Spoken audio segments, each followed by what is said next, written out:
Hello everyone, welcome to this video. Today we are going to be reading my new book called Beneath the Surface. It is a autobiography that I made and I would love to share with all of you guys. I hope you guys pick one of these up. You can get it on Amazon and I hope by reading it gives you guys some hope and hopefully you guys can learn something from it or relate to it in some way, shape or form. I'm super excited. It was a super great project of mine and can't wait to read it with all of you. I will be reading it one chapter at a time with you guys. So we will begin on chapter 1, the beginning. In the brisk autumn atmosphere of Calgary, Alberta, on October 2nd, 2000, a delicate new life was poised to make its entrance into the world. I am David Batke, and the narrative of my inception was far from conventional.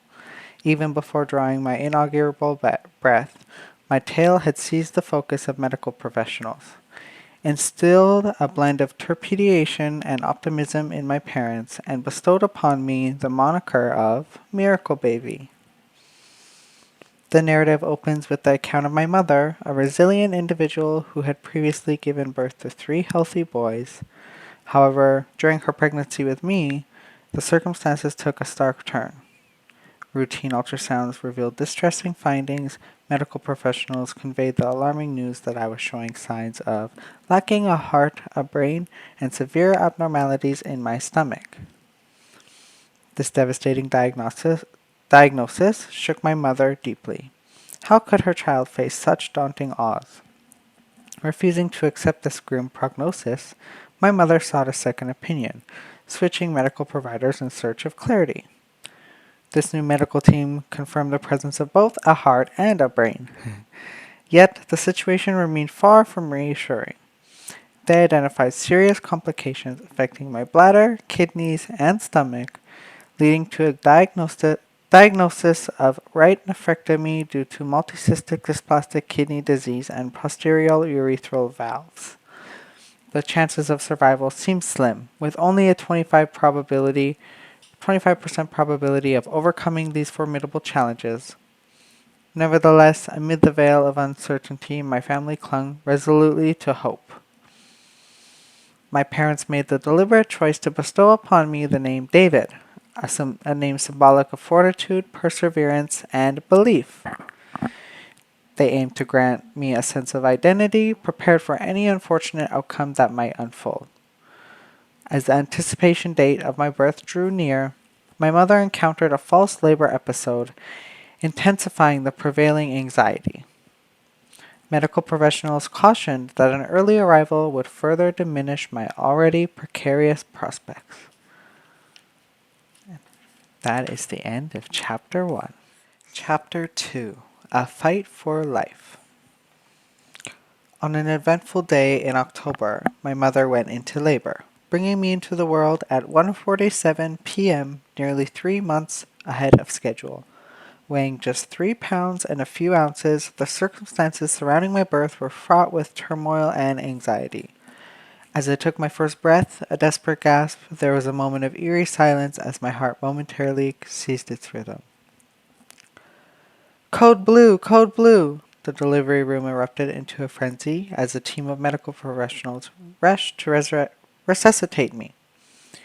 Placed in an incubator, I was encumbered with tubes to sustain my fragile life.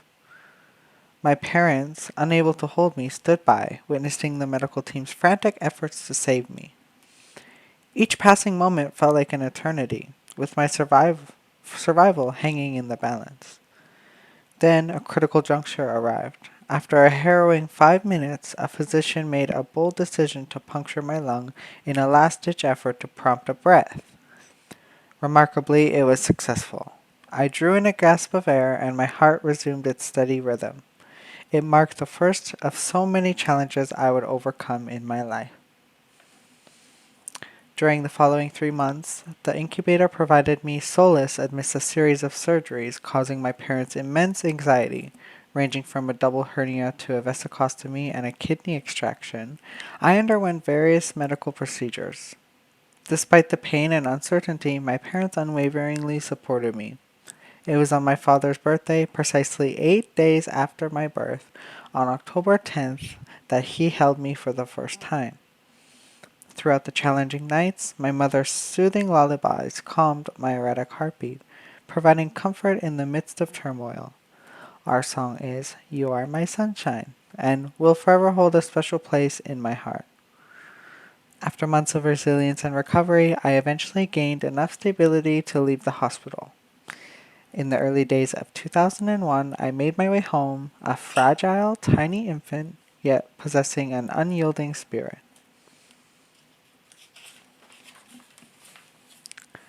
That's it for chapter 2. Chapter 3. As I matured, life gradually settled into a more predictable rhythm. Raised in a diligent lower middle class family of 6 in Calgary, my mother was employed at the University of Calgary, while my father, possessing a Class 1 license, worked tirelessly in various driving roles to sustain our household. Despite the inherent difficulties, my formative years were imbued with affection and comfort.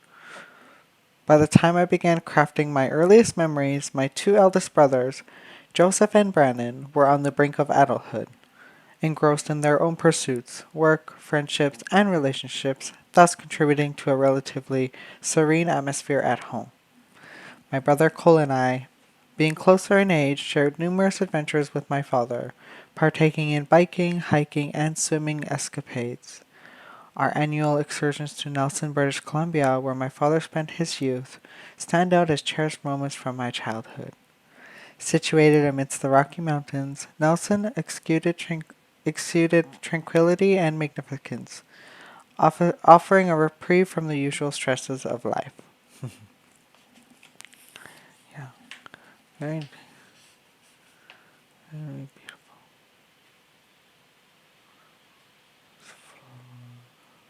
Nelson.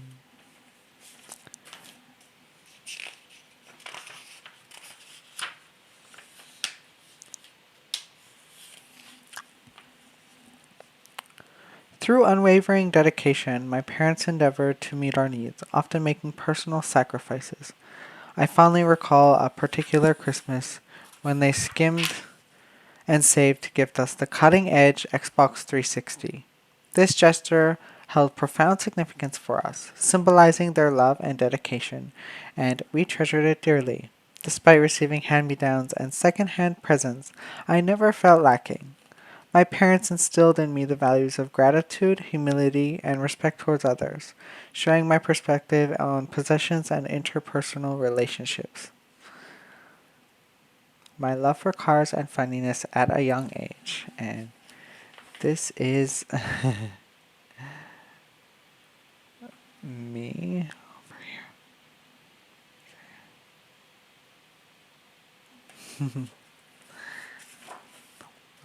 So young. I was probably 6 or 7 years old, maybe.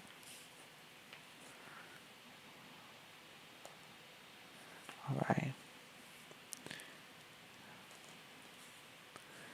There is some more pictures here of me. And my love for cars. And that's it for chapter 3, guys. Chapter 4. School days. I started school in the Catholic system, attending St. Mark Elementary and later Father Scolan Catholic School. Although we weren't particularly religious, my brothers had been baptized, so it seemed natural to continue in that tradition. I excelled academically, earning straight A's and maintaining an excellent attendance record. But the school wasn't always easy. I had a strong sense of justice, which sometimes got me into trouble. I remember one incident in grade 4 when I defended a friend who was being bullied by an older student, a 7th grader. My attempt to help escalated into a physical altercation, and although I managed to hold my own, the school didn't see it my way. I was given an in-school suspension, while the older boy faced no consequences. It was my first encounter with the unfairness of the world, a lesson that took time to fully understand.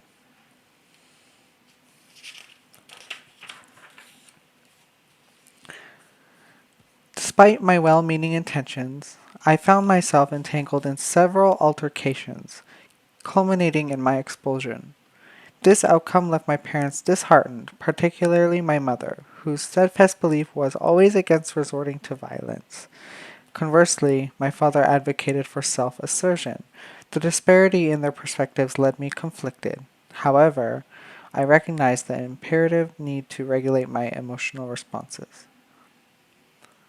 Cole, once my steadfast companion in our formative years, was intricately woven into our family fabric, receiving paternal guidance from my father through shared experiences like learning to ride a bike, swim, and embarking on enriching adventures to embrace life's essence and the splendor of nature.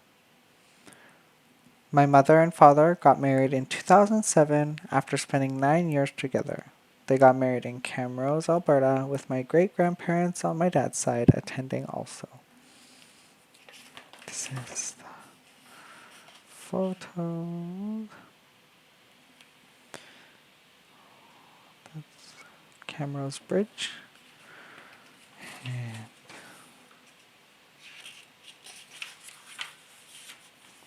this,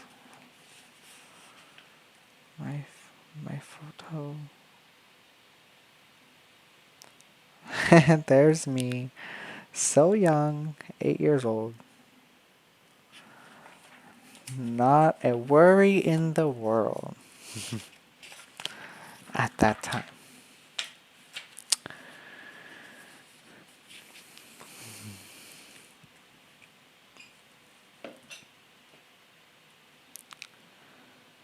Simultaneously, a transformation was unfolding within my family dynamics. Apart from my struggle with temperaments, the absence of my elder brothers, coupled with the disquieting realization of my closest brother Cole becoming embroiled in illicit activities such as gang involvement, theft, possession of weapons, and drug use evoked profound concern.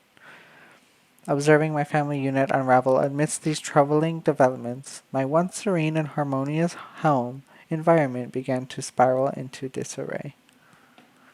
The turning point arrived in March 2009, just prior to my transition from grade 4 to a new educational institution, when a clandestine revelation within my family unraveled. Unbeknownst to me, this hidden truth held the power to fracture my world and alter the trajectory of my existence. That's it for chapter 4. Chapter 5. The Secret. The initial indication of discord emerged as my parents commenced arguments, a stark departure from the harmonious atmosphere I had grown accustomed to. Financial concerns, financial concerns loomed large, exacerbated by my father's job instability and my mother's relentless work at the university. Meanwhile, my brother Cole embarked on a troubling path, entangling himself with gangs, violence, and substance abuse at a tender age. On a serene evening in 2008, my mother sat me down in our living room, her visage etched with concern. With a heavy heart, she disclosed a grievous error. My world shattered as she revealed her misdeed of embezzling funds from her workplace to fuel her gambling addiction and support of our family. Taking responsibility, she confessed to her employers and the authorities. At a mere 8 years old, I lacked the maturity to fully comprehend the gravity of her confession, but was old enough to sense its profound impact. I wept for hours, besieged by a whirlwind of fear and bewilderment. The pillar of strength in my life, my mother, stood vulnerable, imperiled by the specter of separation.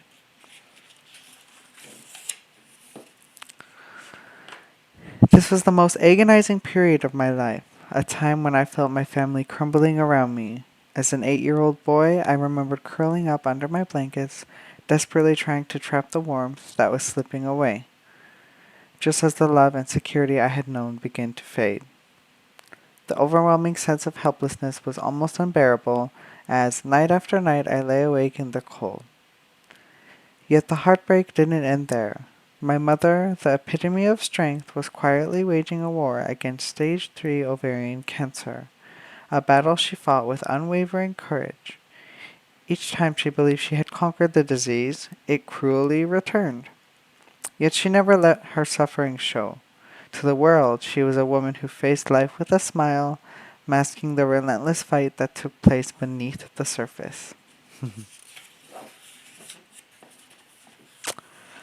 My mother's strength was born from years of surviving horrors far greater than most could imagine. Her first marriage was a nightmare of abuse at the hands of Brian Pelche, a man who prioritized his addiction over his family. He terrorized her, even attempted to stab her while she was pregnant with my brother Cole, and later trying to run them both down with his car. His cruelty knew no bounds, and the scars he left on my mother ran deep.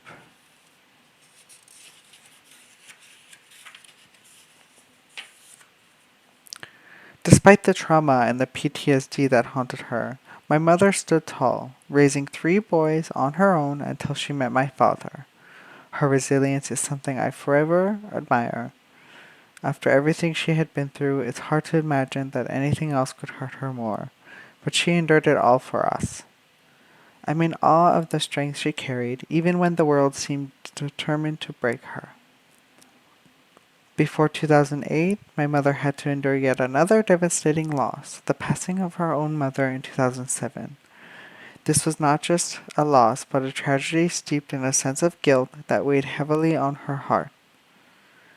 When my grandmother took a fall at home, she hit her head, leaving her unconscious and bleeding. My mother, upon receiving a frantic call from her brother, rushed to her mother's side, desperately performing CPR in a bid to save her life. On the phone with paramedics, she was reassured to keep trying, clinging to the hope that her efforts would be enough. But despite her best efforts, my mother was unsuccessful. In that moment, she was overwhelmed with defeat and shock, unable to fully grasp the horror unfolding before her.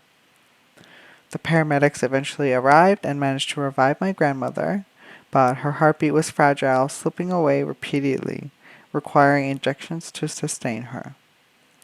As her brain activity grew weaker, the family faced the heartbreaking decision to let go and say their final goodbye.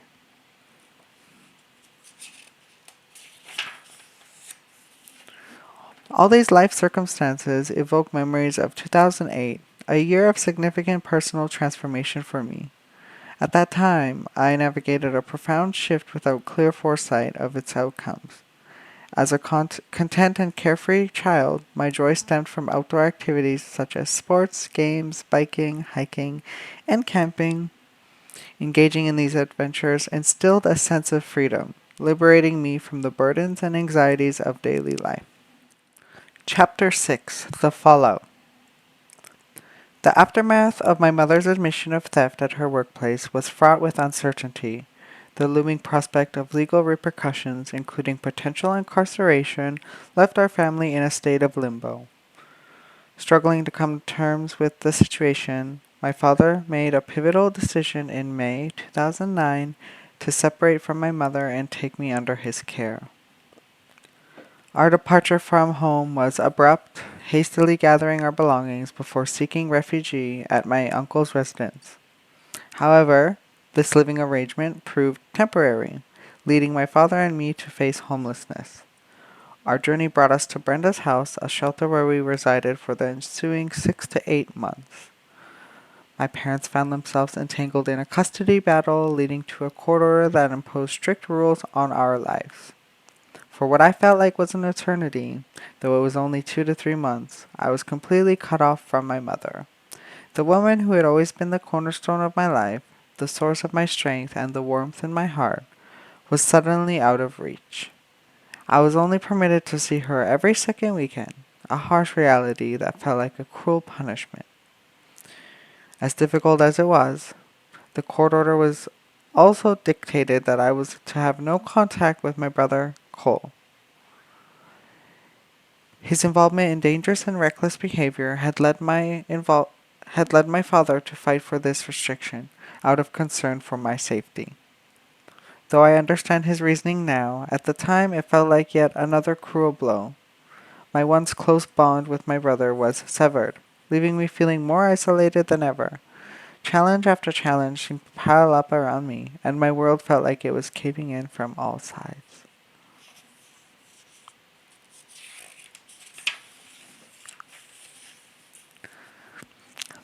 The reality of homelessness was especially harsh for a young child like myself. Adapting to a new school, losing touch with childhood friends, and limited visits with my mother on weekends became the norm. Throughout this ordeal, I cultivated resilience and developed a profound sense of gratitude. The experience underscored the enduring value of family support during difficult times. Guided by the shelter's dedicated staff, my father secured stable employment and housing, gradually restoring stability to our lives. Although the turbulence of those months left lasting scars, they instilled invaluable life lessons. I emerged with a heightened awareness of life's complexities and a renewed appreciation for the unwavering love and unity within my family. Chapter 7: Lessons in Resilience. The events of my life shaped me in profound ways. I learned that life is unpredictable and that things can change in an instant. I also learned the importance of working hard, being honest, and treating others with respect. My parents' ability to remain civil and cooperative for my sake showed me the power of love and forgiveness. Despite everything we went through, I never resented them. They were doing the best they could under incredibly difficult circumstances. My story is one of survival, resilience, and the enduring strength of family. I hope that by sharing it, others will find comfort and inspiration in their own struggles. We all have our own battles to fight, but with love and determination, we can overcome even the greatest challenges. Chapter 8: Embracing a New Beginning. Contemplating the uncertainty of my future, I realized that my life had irrevocably transformed. Whether this change was for the better or for worse, I felt that I had already weathered the worst, leaving me no option but to strive for better days ahead. During my formative years, my parents fostered my independence, a quality that proved invaluable when, as an astonished and disheartened 8-year-old boy facing a vastly altered reality, I had to navigate towards a brighter future. Their unwavering belief in me and tireless efforts to safeguard me ensured that I always had the essentials of life, sustenance and shelter, for which I remain profoundly grateful. Each step I took thereafter was cautious, amidst profound shifts. The overwhelming sadness and isolation I experienced eclipsed any previous emotions. The once comforting warmth that enveloped me slowly dissipated, replaced by an encroaching chill. Emotionally withdrawn, I realized I had lost touch with my identity. It became evident that I needed to embark on a journey of self-discovery, essentially reinventing myself into the man I aspired to be.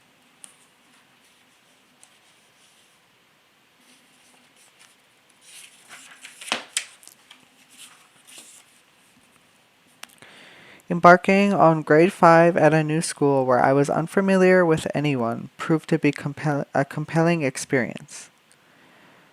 As the reception from my peers was uncertain, during my elementary years I had established a reputation for my humor, athleticism, and extensive social circle. Fortunately, by approaching the situation with humility, I gradually acquainted myself with my new classmates. Consequently, I formed meaningful relationships with the fresh academic environment, graciously welcomed into a circle of supportive companions. Chapter 9: Overcoming Challenges. During this period, the challenges were particularly daunting as my mother confronted the prospect of a potential 5-year incarceration for theft/fraud, coupled with community service and a substantial fine to make amends. Despite willingly surrendering herself, she braced herself for a strenuous and protracted legal struggle in pursuit of a favorable outcome. Acknowledging her mistakes, she grapples with regret daily. My mother's resilience is unwavering, and I stand steadfast in my support and unwavering love for her.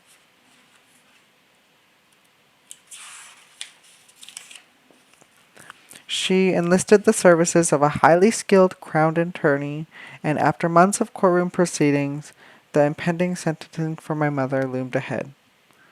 This period marked one of the most profound moments of sorrow for me as our family faced an unsettling disintegration. Despite formidable opposition from the university, which sought to implicate my mother in an allegedly exorbitant sum, She valiantly defended herself against what appeared to be a concerted effort to attribute any historical financial discrepancies of the UFC solely to her. The claimed amount of 250,000, purposely misproportioned by my mother, was vehemently denied by her, asserting that the actual sum taken was significantly less, estimated to be between 80,000 to 100,000 at most. The university was taking advantage of the situation at hand and wanted to do their best to pass all the blame on my sweet mother for an unrealistic amount of money. Fortunately, my mother was assigned to community service and received a sentence of 3 years of house arrest, just shy of a full day. Contrary to our initial expectations, my mother's sentencing was remarkably lenient. While the ordeal was undeniably distressing for our family, my brothers have since moved on to pursue their own endeavors. Regrettably, Cole continues to trend a troublesome path, consistently gravitating towards negative influences. He spiraled deeper into addiction, a heartbreaking development for me as our bond had been strong not long before. It was a sorrow realization that, for the second time, I felt powerless to prevent the inevitable path my family was taking. I was unable to offer assistance to my brother during that time. Unsure of how to intervene effectively, Cole, my dear brother, I express my enduring love for you and desire for your continued presence among us.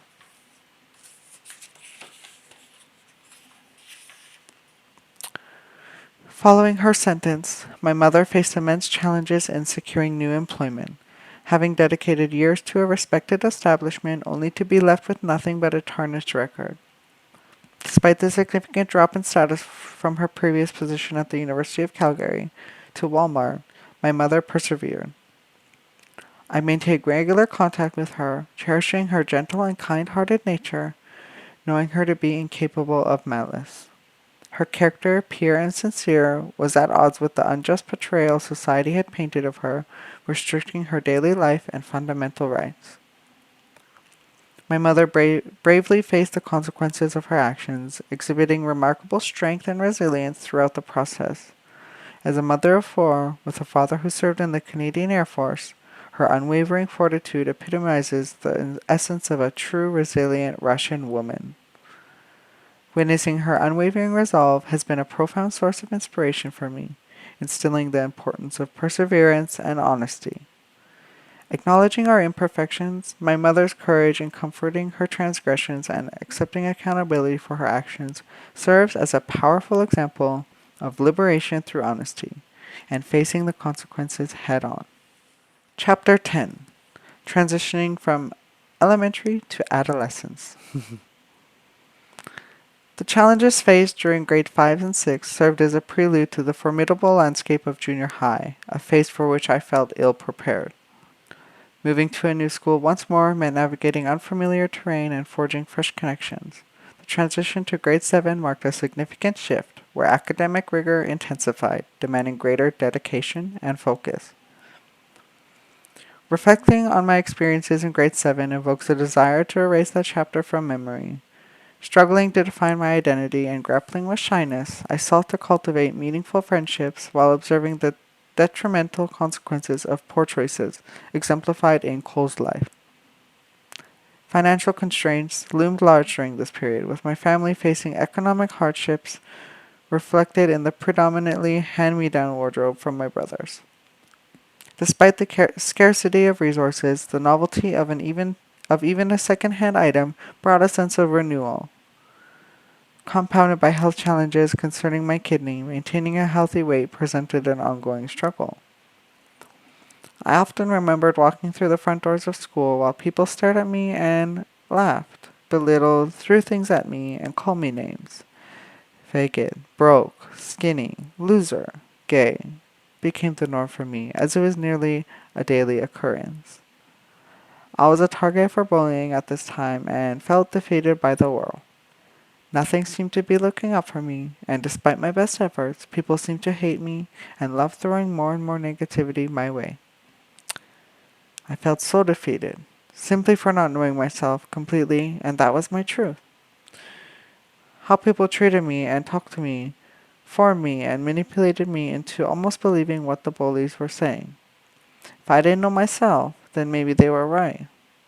Constantly was in contradiction with myself, and so lost, alone, confused, and shy.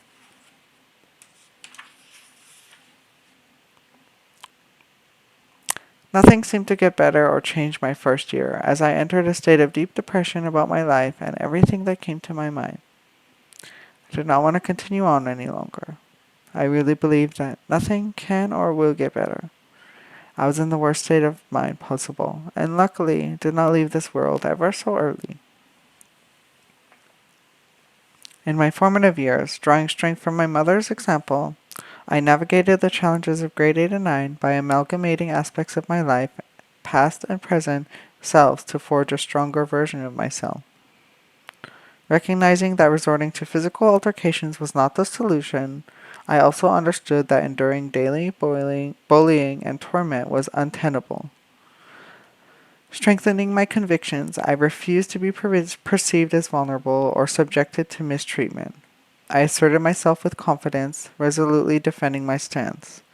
Despite facing persistent challenges from bullies, I remained steadfast in my resolve, never instigating confrontations, but standing my ground when provoked.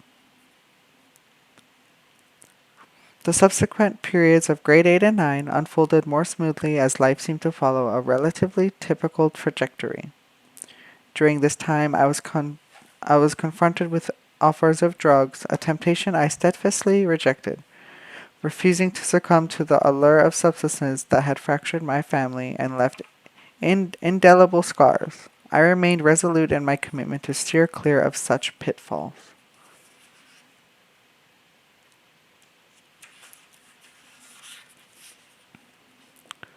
During this period, I found myself spending more time at my mother's residence, while still primarily residing at my father's home.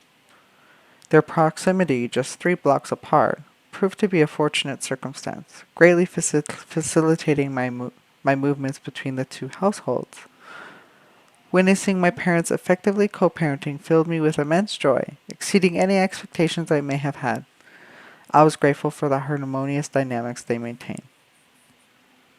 Over time, my mother and father each found new partners. While I grew accustomed to the situation, it still felt peculiar to witness. The absence of my parents' union and the realization that it was a permanent change weighed heavily on me, evoking deep emotions and lingering challenges in acceptance. My mother's new boyfriend had a notably intense persona and a history entangled with criminal activity. I harbored disappointment towards my mother's choice, given his involvement in a significant drug-related incident in Calgary, featuring a high-profile raid in August of 2010 that uncovered firearms, illicit substances, and substantial sums of money. 3 years post-rehabilitation, Sean Andrews became my mother's partner, a fact that stirred complex feelings with me. While initially harboring uncertainties, my resolve endured, finding solace in my mother's happiness. Concurrently, my father embarked on a new relationship with a significantly younger woman who was relatively new to Canada. Regrettably, I felt marginalized and excluded from the outset due to my non-biological status, leading to discomfort whenever my mother was mentioned during co-parenting arrangements. Transitioning from being my father's constant companion to feeling ostracized was an overwhelming experience that I could not endure passively. Despite expressing my feelings, I was dismissed as overly dramatic, being merely a teenager unable to grasp the complexities of the situation.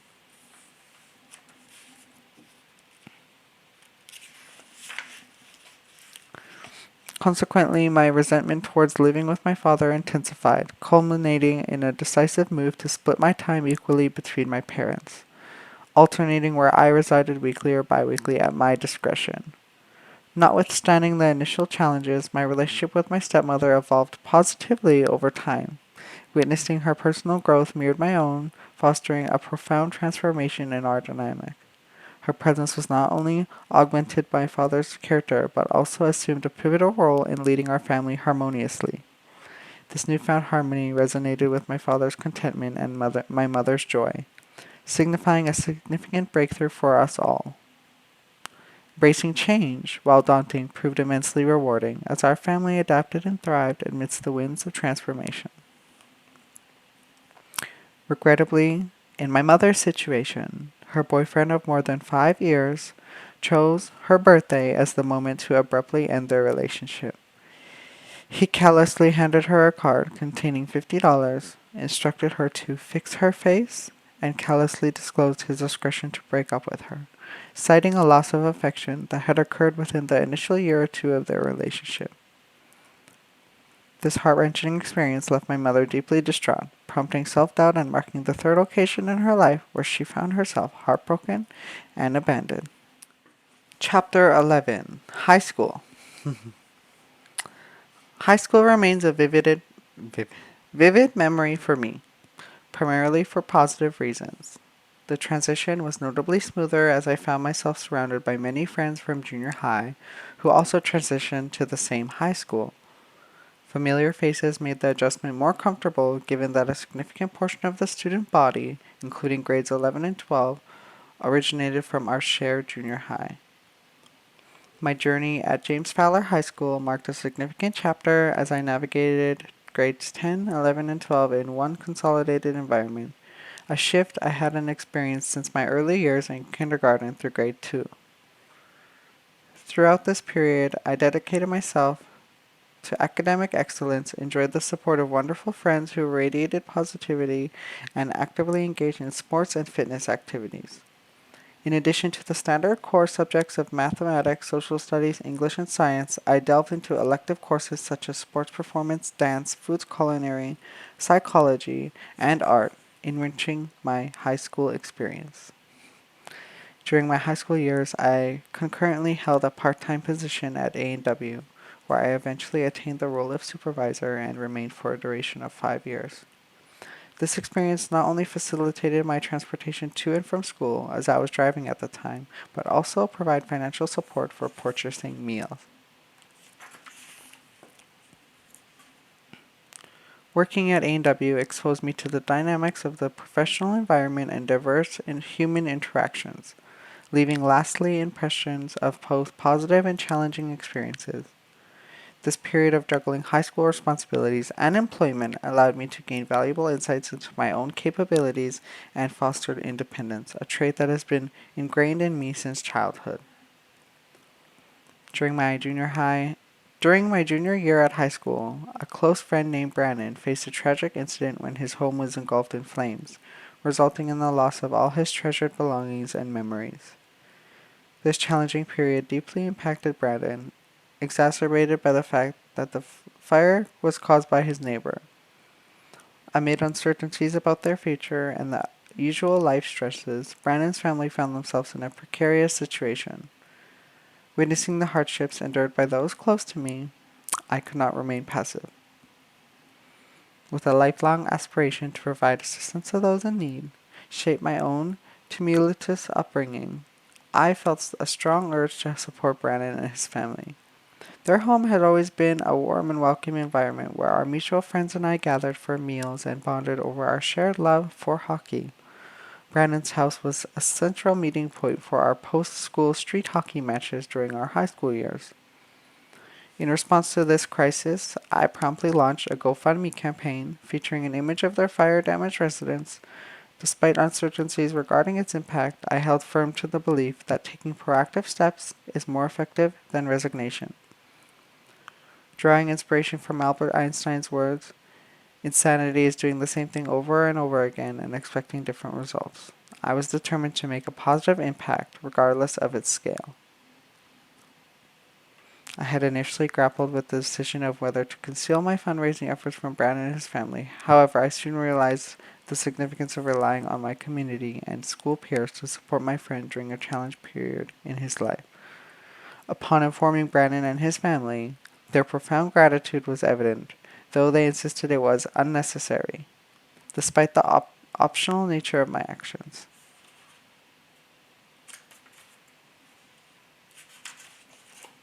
I was driven by a genuine desire to assist, a sentiment that held deep significance for both me and me and the family. My life philosophy centers on pursuing actions that resonate with me, irrespective of obligation, with a focus on spreading positivity and giving back selflessly.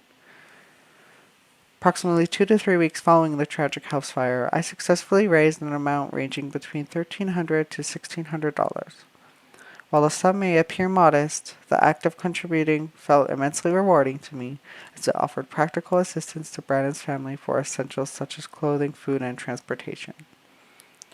Witnessing the joy and relief this aid brought to them was deeply gratifying. I stand ready to replicate such gestures for any individual in need, as the profound satisfaction derived from providing assistance in a manner tailored to their requirements is truly unparalleled. Chapter 12: Graduation. As my graduation approached, the weight of this milestone and the uncertainty of its attainment loomed large. During my senior year, I encountered a significant challenge in one particular subject: social studies. It was not a subject I particularly enjoyed, leading me to skip classes and struggle to engage with the material effectively. Consequently, my grade in social studies plummeted to 40%, primarily due to my absences and the overall assessment of my homework and projects. School administrators made it clear that failure to raise my grade to a specified level would jeopardize my graduation. I managed to fulfill the necessary requirements in my work to reach the threshold for participating in the graduation ceremony. The attainment of my diplomas would ultimately determine my graduation status. The stakes were especially high, as I aimed to become the first high school graduate in my family, since my mother accomplished this feat at the same high school in 1983. Now, 35 years later, the pressure was immense, and I was determined not to disappoint my family. Prior to the final exam, my grade hovered around 47%. With the weight of this crucial subject impacting a significant portion of my final grade, the prospect of failing social studies cast a shadow of doubt over my graduation. The night before the exam, anxiety kept me awake, underscoring the importance of the upcoming challenge.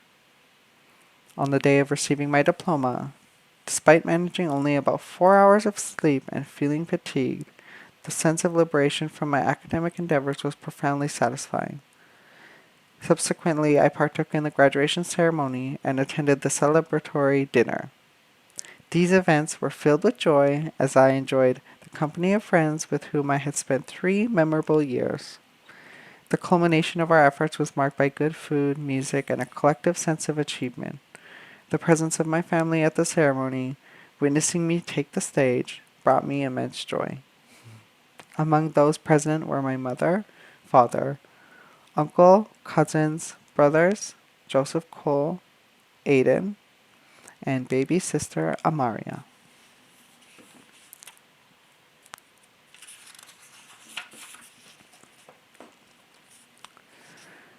The anticipation during the following months, awaiting the results, seemed interminable. Initially, I harbored doubts about ever receiving my diploma, but eventually it arrived, bearing my name. Upon receiving my grades, I discovered that I had achieved a commendable 78% on my diploma, showcasing my proficiency in the course material.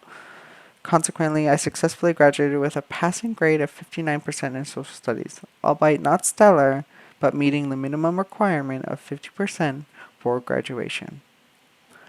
My achievement brought immense joy to my mother, family, and myself, demonstrating my capability to secure a brighter future.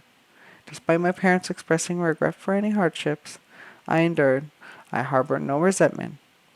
The adversities I faced, challenges, struggles, fears, and discrimination, have shaped me into a resilient individual with a mature outlook by the age of 18. My narrative exemplifies that despite being presented with limited opportunities, I have surmounted all obstacles, refuting the pessimistic prognostications of doctors. I have consistently exhibited a tenacious spirit, unwilling to succumb to adversity. My resolve is to cherish every moment and contribute to fostering a harmonious society. It is my aspiration that my story serves as an inspiration to readers, instilling hope regardless of the adversities they may confront.